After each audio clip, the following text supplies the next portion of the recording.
সকল পরিবার ভরে উঠুক খুশির হাওয়ায়। শারদ শুভেচ্ছা সকলকে। গত রবিবার তৃণমূল সুপ্রিমো মমতা বন্দ্যোপাধ্যায় ও অভিষেক বন্দ্যোপাধ্যায়ের রোতবোলের সিদ্ধান্তে চুঁচুড়া শহর তৃণমূল কংগ্রেসের নতুন সভাপতি হলেন জনপ্রিয় কাউন্সিলর শ্যামাপ্রসাদ মুখার্জি।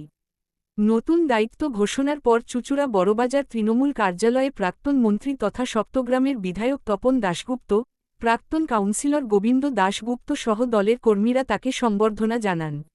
এছাড়াও শ্যামাপ্রসাদ মুখার্জির অফিসে গিয়ে তাকে সম্বর্ধনা জানান তৃণমূল কংগ্রেসের সোশ্যাল মিডিয়া সংগঠন বাংলার হৃদয় মমতার রাজ্য সাধারণ সম্পাদক অভিষেক গুপ্তা এবং সোশ্যাল মিডিয়ার চুঁচুড়া শহর সভাপতি প্রবীর ঘোষ।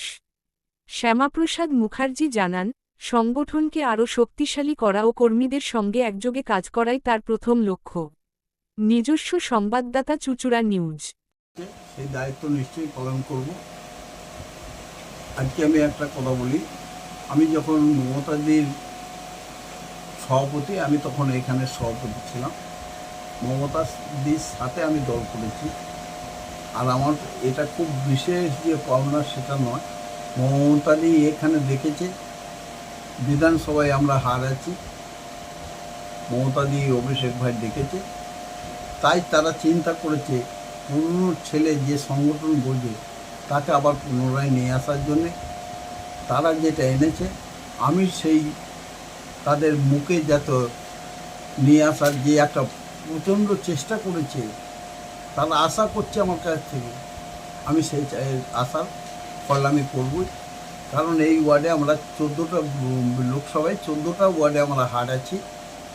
আমার টার্গেট চৌদ্র পৌরসভায় আমরা 30টা ওয়ার্ডে বিপুল ভোটে জিতিয়ে যে প্রার্থী হবে তাকে আমরা জিতিয়ে নিয়ে যাব, এটাই আমার কাজ।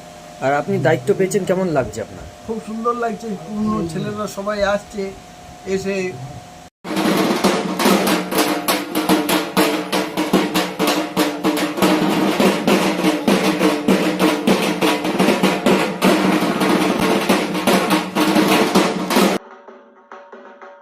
আপনার দুঃখ কষ্ট চিন্তা দূর করতে মা দুর্গা আসছেন। শুভ শারদিয়া। দুর্গে দুর্গে